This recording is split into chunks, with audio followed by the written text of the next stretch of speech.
Snow tapped softly against the glass, as if the night was trying to get in. Eli wiped the last smear from the lobby floor, the lemon scent of cleaner mixing with the faint chill from outside.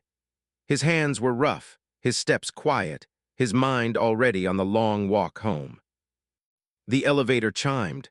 At this hour, that sound didn't belong. A woman stepped out, flawless coat, steady gaze, the kind of presence that made the air feel sharper. She stopped in front of him. "Pretend you love me for 10 minutes, she said, calm as if asking for change. Eli's grip tightened on the mop handle. He'd been asked for many things in life, but never this. Outside, the snow kept falling. Inside, something in him shifted, small, but enough to make him wonder what would happen if he said yes. The rain was fine and silver, drifting through the halo of the street lamp like something gentle enough to forgive. Eli leaned against the bus stop's metal frame, one hand wrapped around a paper cup gone lukewarm, steam fading in the cool night air. Across the street, the glow from the office tower's top floor still burned. She was up there. He could feel it, the same way you feel someone watching you even when their eyes are 100 feet away. He hadn't seen her since that night in the lobby, the one where she'd asked for something absurd and impossible, yet somehow not. 10 minutes, she'd said, as if love could be rented, borrowed, or worn like a coat you give back in the morning. A bus roared past without stopping, sending a spray of cold water across his boots. He didn't flinch. His mind was still on the way her voice had softened, just for half a second when she'd said it. That softness had stayed with him, uninvited but stubborn, like a song you only half remember. Inside the lobby, the night guard gave him a nod as he stepped in.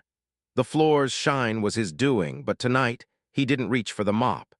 He found himself looking toward the elevator instead, a strange restlessness in his chest.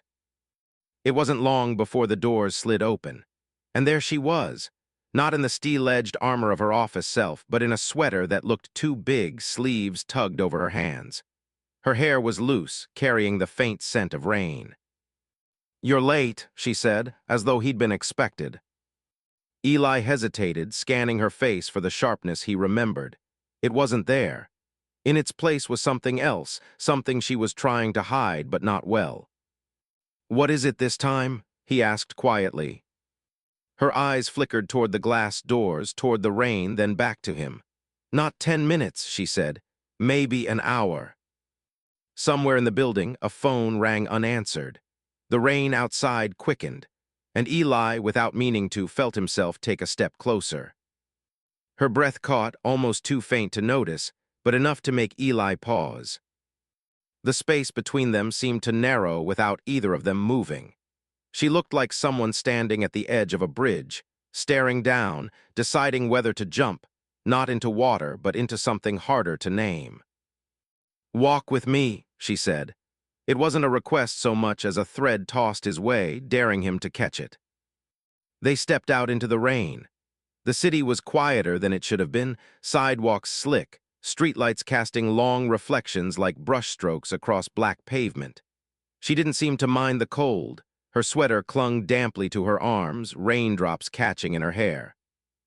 "You ever think about what people would do for you if you just asked?" she said suddenly. Eli gave a short laugh, low in his chest. "Lady, I've spent my life making sure I never had to find out." She glanced at him then, a flicker of curiosity breaking through whatever wall she usually kept up. They passed a bakery, its window fogged from the warmth inside, the faint scent of cinnamon spilling onto the street. He noticed her slow down just slightly before they moved on. Half a block later, she stopped under a flickering street lamp. "There's something I need to tell you," she said, voice softer now. "But if I do, you can't unhear it." The rain seemed to hush around them. Somewhere, a distant siren faded into nothing. Eli searched her eyes and saw the same mix he felt, fear tangled with a strange pull toward trust. She took a breath as if bracing herself, then opened her mouth. And that's when a sleek black car slid to the curb, its rear door swinging open like it had been waiting for her all along. A man stepped out first, tall, suited, movements precise in the way of someone used to controlling every room he entered. His eyes swept over Eli with a brief, assessing glance, the kind that decided in half a second whether you mattered. "You're needed," he said to her, voice clipped. Not a question, not an invitation. Eli felt her shift beside him, not physically but in presence. That fragile openness from moments ago sealed shut, like watching a door close from the inside. She looked at the man, then back at Eli, and for a second the rain caught on her lashes the way light catches on glass. "I'm not finished here," she said quietly. The man's jaw tightened. "They're waiting upstairs." The pause stretched. Cars passed, splashing water against the curb. The bakery's warm glow seemed impossibly far now. Eli could see her weighing something, two versions of the next 5 minutes flickering behind her eyes. Finally, she turned back to him. "Will you be here tomorrow?" It wasn't casual. It was the kind of question that carried more weight than it seemed to. "Yeah," Eli said, though he wasn't sure why his voice felt rough. She gave the smallest nod, then stepped toward the car. The man followed, holding the door. Before she ducked inside, she looked at Eli once more. No smile, just that same unspoken thing between them, unfinished, waiting. The door shut. The car pulled away, its taillights smearing red through the rain until they vanished. Eli stood there under the street lamp, sweater damp, coffee gone cold in his hand, wondering what could be urgent enough to pull her away from the words she almost said. Eli didn't move for a long while, letting the rain soak into his jacket, drip from his hair. The city carried on around him, tires hissing over wet asphalt, a lone cyclist pedaling past, steam curling up from a manhole like the street itself was exhaling. But inside, there was a stillness that felt heavier than the weather. She'd been right there, on the edge of telling him something. And now the moment was gone, swallowed by a sleek black car and a man who spoke like every second belonged to him. He started walking, not toward home, but toward nowhere in particular, boots splashing through shallow puddles. His mind kept circling the same thought. Why ask him? Out of everyone in her world, why choose the janitor who barely scraped by, the single dad who had no time for anyone else's games? By the time he reached the small diner on 8th, the windows were fogged from the heat inside, the smell of frying bacon cutting through the rain. He pushed the door open, the bell above giving a tired jingle. "Late night again, Eli?" Marcy, the waitress, smiled from behind the counter. "Something like that," he said, sliding into a booth. He ordered coffee black and sat watching the rain blur the neon sign outside. His phone buzzed once on the table, an unknown number. He almost ignored it, but something, instinct maybe, made him swipe to read the message. "Tomorrow, same place, don't be late." No name, no punctuation beyond that single period, but he didn't need one. Eli leaned back, the warmth of the coffee cup seeping into his hands, and felt it again. That strange shift in the air, like the start of a storm you can't quite see yet. "You said." Morning came slow and gray, the kind of light that made the city look half asleep. Eli stood in his small kitchen, steam rising from the toaster, his son's backpack slouched against the table leg. Ben was still upstairs, probably dragging his feet about getting ready for school. The boy had his mother's stubborn streak, though Eli would never say that out loud. He poured coffee into a travel mug, the bitter scent grounding him, but his mind kept drifting to the message. Tomorrow, same place. It was today now, and he couldn't decide if that was a good thing. By the time he walked Ben to school, the rain had eased, leaving the streets slick and shining. The boy waved once before disappearing through the doors, and Eli stood there for a moment longer than necessary, feeling the quiet close in. At work, the lobby smelled faintly of fresh paint. The elevator's soft chime echoed as people in crisp suits hurried past without really seeing him. He went about his routine, emptying trash, straightening chairs, but his eyes kept flicking to the glass doors. It was just past noon when she arrived. No coat this time, just a fitted navy dress and a leather folder tucked under her arm. Her heels clicked across the marble, but her gaze was fixed on him like he was the only one in the room. You came, she said. You told me not to be late, he replied. Something in her mouth twitched, almost a smile, but not quite. She glanced toward the elevator, then back at him. I need your help, and it's not pretend this time. Eli's grip tightened around the handle of his cart. What are we talking about? She stepped closer, lowering her voice until it was just for him. If I tell you you're part of it, no going back. Before he could answer, the elevator doors opened behind her with a soft sigh, and a shadow stepped out. Someone Eli recognized, but wished he didn't. The man from last night. Same tailored suit, same measured steps, same eyes that weighed and sorted people in an instant. Only this time his attention locked onto Eli and stayed there. You, the man said, his tone flat but edged. Come with us. Eli glanced at her. Her expression didn't change, but the smallest shake of her head told him what her voice couldn't. Don't. I'm working, Eli said, keeping his voice calm. He didn't owe this man anything, and he didn't like the way he made the air feel tight. The man's jaw flexed. It's not a request. The lobby felt suddenly too quiet. Even the receptionist seemed frozen, eyes flicking between them. She moved then, stepping into the man's line of sight, her posture shifting into something sharper, colder. He's with me, she said, 4 words spoken like steel. For a moment the man didn't move. Then he gave a short, almost mocking nod, stepping back toward the elevator. Your call, he said, and disappeared inside. When the doors closed, she exhaled, not dramatically, but enough for Eli to notice. We have to go now, she said. Go where? She met his eyes, somewhere they won't look for you yet. Outside, the sky was darkening again, rain gathering in the clouds. Eli followed her toward the doors, every step a question he wasn't sure he wanted answered. They reached the curb. A different car waited this time, older, less polished, engine humming like it had been running for a while. She opened the passenger door and looked at him, not impatient, just steady. If you get in, you're not the same man when you get out, she said. And for the first time, Eli wasn't sure which part of him she was talking about. Eli slid into the seat, the door closing with a heavy, decisive sound. The interior smelled faintly of leather and rain, the heater humming low. She climbed in beside him, tucking the folder onto her lap like it was breakable. The driver, a woman in her 50s with sharp eyes and a ball cap pulled low, didn't speak. She simply pulled away from the curb, merging into traffic with the kind of skill that came from knowing how to be invisible.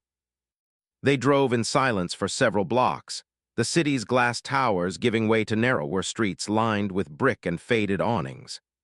Eli glanced at her, but she kept her gaze fixed out the window, fingers tracing the folder's edge. Finally she spoke. You're wondering why you... Eli didn't answer because she wasn't wrong. It's because you don't owe me anything, she continued. Not money, not favors, not a piece of your career. You could walk away right now and my life wouldn't touch yours. And yet, he said, you keep asking me to stay. Her lips pressed together, and for a second he thought she might not reply. Then she turned, meeting his eyes with something raw enough to make him forget the hum of the road. Because when I asked you the first time, you didn't look at me like I was broken. The driver slowed, turning down a narrow alley that smelled faintly of wet concrete and brewing coffee from a nearby shop. She stopped beside an unmarked door, engine idling. We're here, the driver said. Eli looked at the door, then at her. What's inside? She rested her hand on the folder, hesitated, and said, the reason they'll do anything to keep you from helping me. And before he could ask more, the door swung open from the inside. A man stood in the doorway, backlit by the dim amber glow of a single hanging bulb. He was broad-shouldered, wearing a worn flannel shirt with the sleeves rolled to his elbows. His eyes, however, didn't match the casual clothes. They were sharp, scanning Eli the way a locksmith studies a lock before deciding which tool to use. You brought him, the man said to her, voice low. I told you I would, she replied, stepping past Eli into the building. Eli lingered at the threshold, catching a whiff of oil and paper, like an old print shop left too long in the rain. The place was cramped, the walls lined with filing cabinets and cardboard boxes, each one labeled in careful handwriting. The man shut the door behind them, sliding a heavy bolt into place. "We don't have long. They've been watching the street." Eli's chest tightened. "Who's they?" Neither of them answered.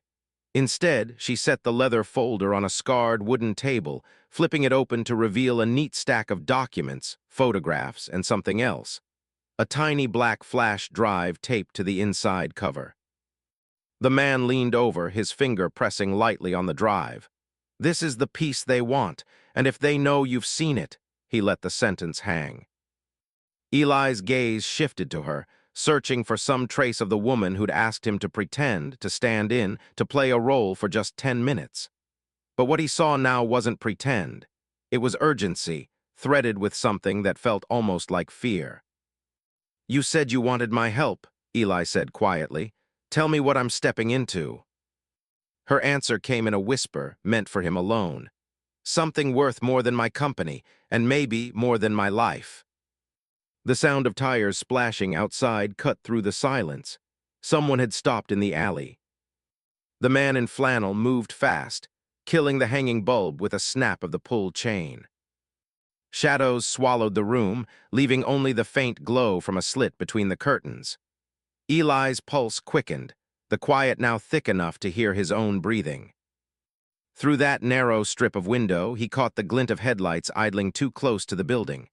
Doors creaked open. Heavy steps splashed in shallow puddles. Whoever they weren't here for coffee. She touched Eli's arm lightly, steadying him or steadying herself, he couldn't tell. "Back room," she mouthed.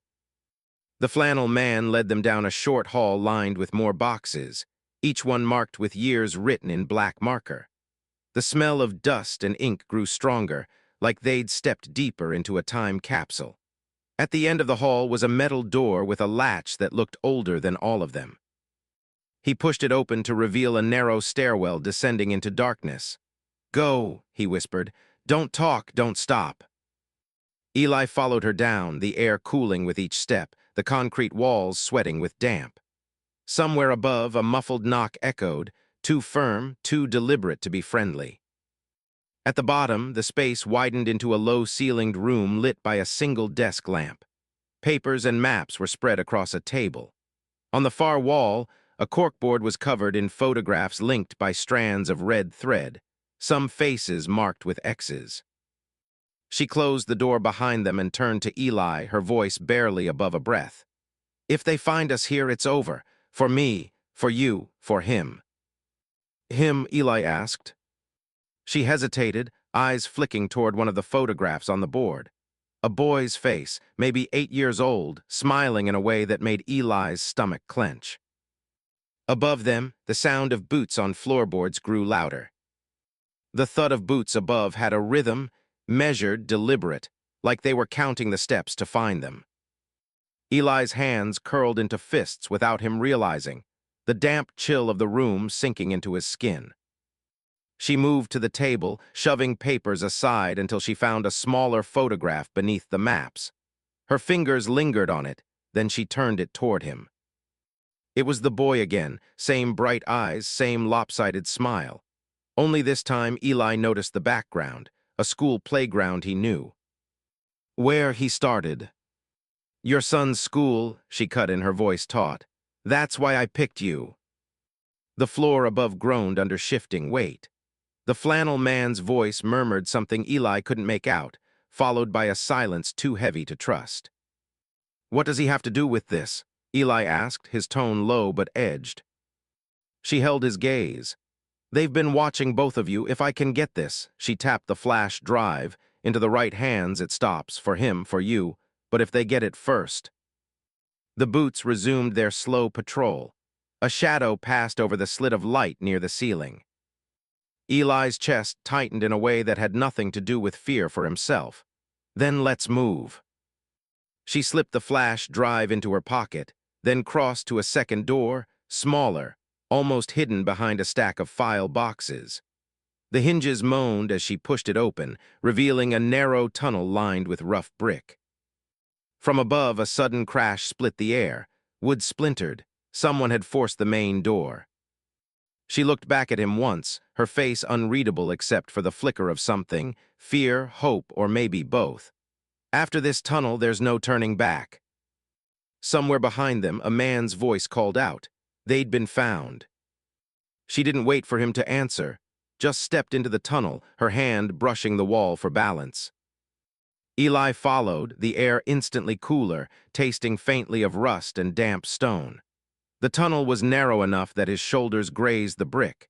Each step echoed, the sound swallowed quickly as if the walls were keeping their secrets. Behind them, boots pounded down the stairs. The voices were clearer now, two men, one calm, one impatient. "Check every room," the calm one said. "They're here." She quickened her pace, the faint glow of light ahead pulling them forward. "This comes out in the old tram station," she whispered. "They won't expect us to use it." Eli's mind flashed to his son. The boy's backpack on the kitchen floor this morning, his stubborn grin. He wasn't doing this for her anymore, not entirely. The tunnel bent sharply, revealing a rusted metal gate hanging crooked on its hinges. She ducked under without slowing, the flash drive still pressed tight in her pocket. The echo of pursuit was closer now. They reached the end of the tunnel, a wide, empty station, the tile walls cracked and streaked with age. Old advertisements peeled in curling layers, their colors faded to ghosts. Somewhere above, rain dripped through a crack in the ceiling.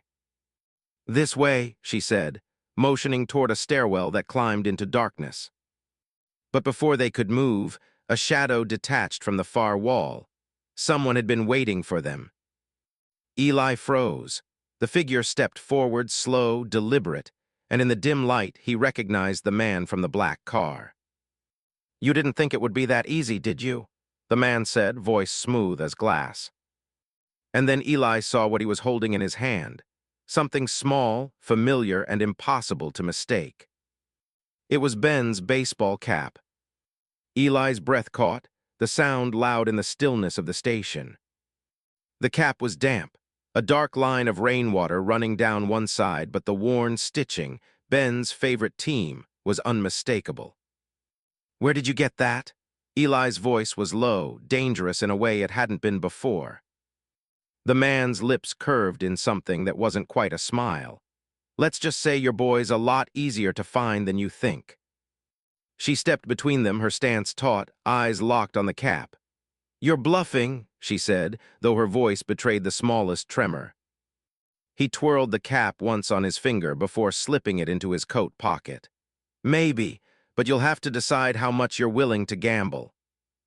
Eli took a step forward, his fists tightening, but she pressed a hand against his chest, stopping him. "Not here," she murmured. "If we push now, he wins." The man tilted his head, studying Eli like a specimen. "You want your son safe? Then you and I are going to have a very private conversation." His gaze slid to her. "Without her." For a moment, no one moved. The rain's steady drip echoed through the station, every drop counting down a clock none of them could see. Eli's mind was a blur of images.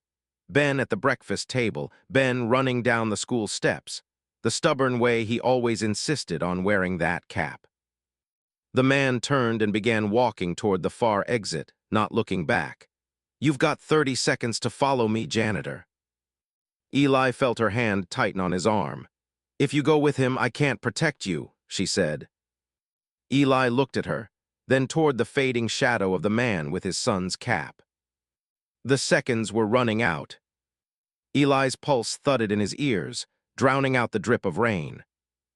Every instinct screamed to follow, to tear that cap out of the man's hand and demand answers. But another voice, quieter and sharper, warned that charging in blind could cost more than it saved.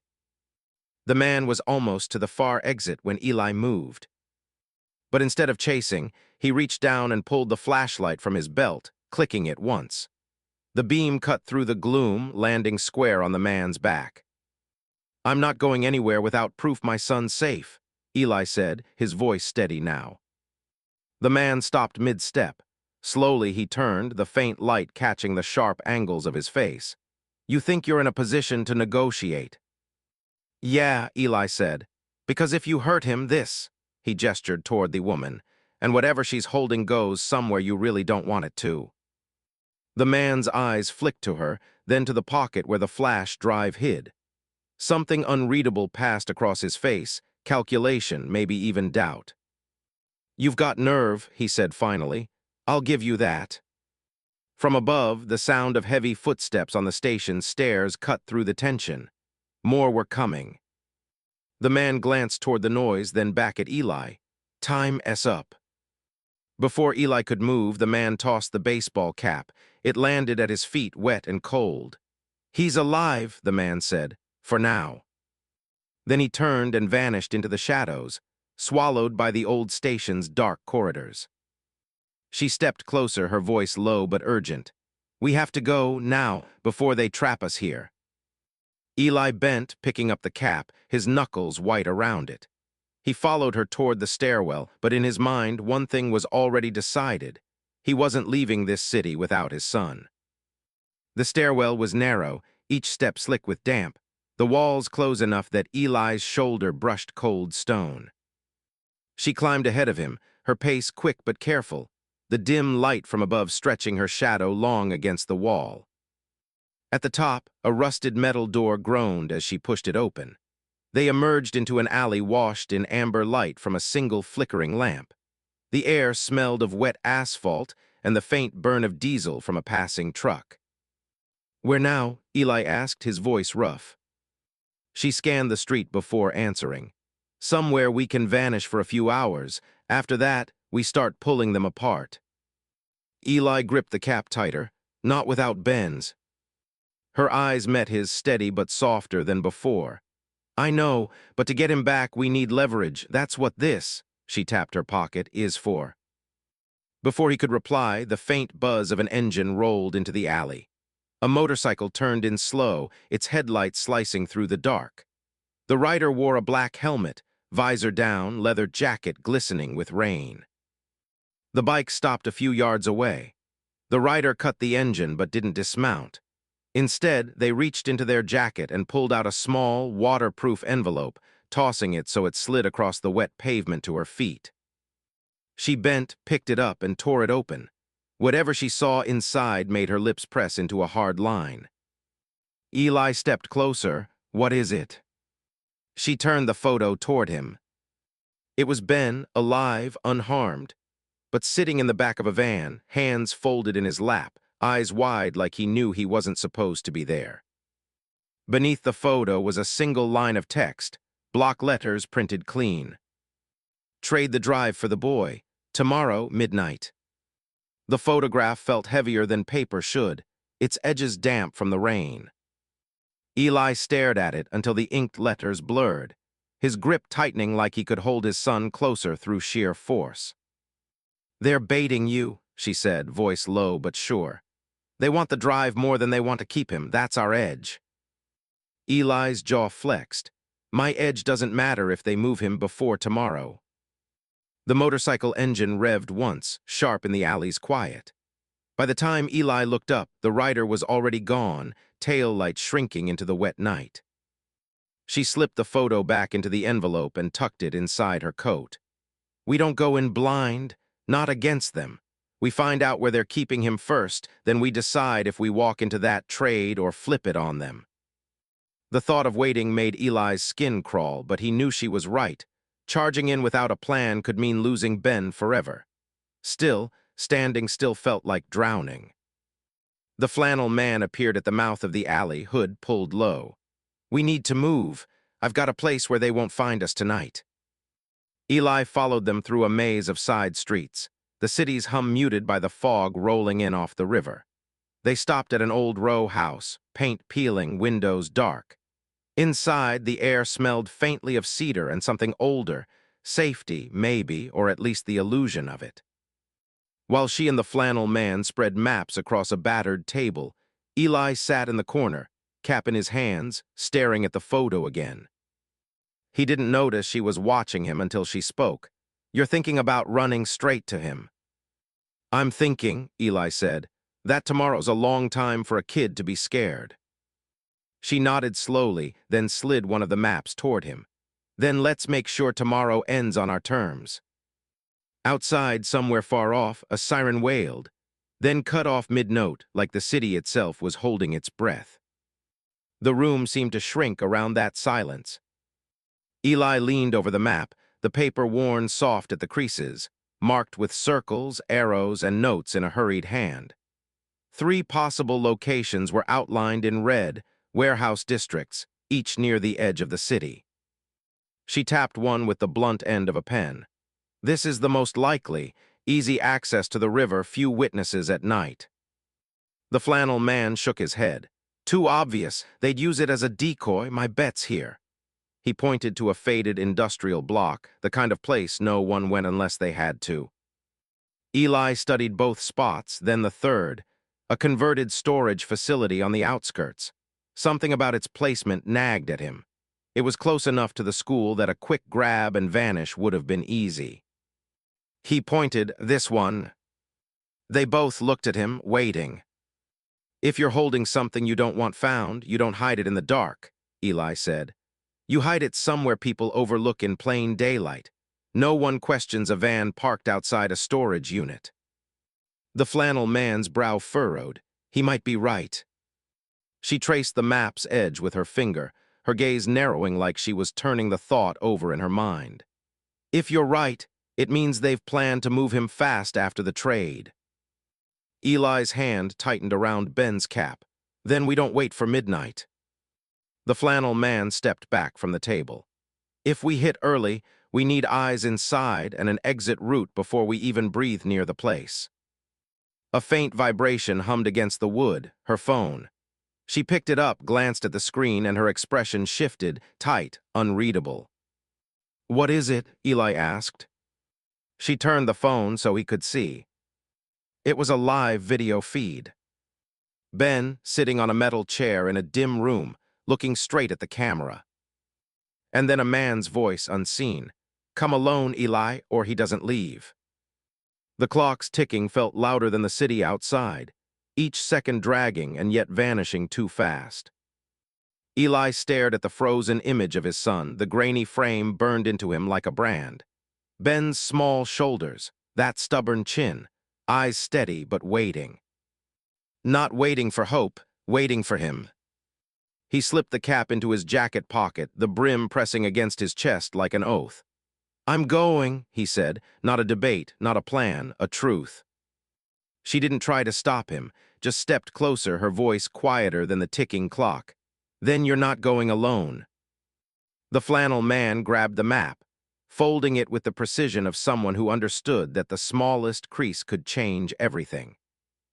Outside, the night waited, slick streets shining under street lamps, the air carrying that sharp, electric scent that comes before a storm. Somewhere out there, a building with yellow lines on the floor held the one thing that mattered more than anything. Eli stepped into the alley first, his shadow stretching long in the lamplight. The others followed without a word. Whatever waited ahead, gunmetal, fear, betrayal, or worse, they would meet it head-on. Because if there was one thing the men holding his son didn't understand, it was this. You don't bargain with a father's love. You survive it if you can. And with that, Eli disappeared into the night.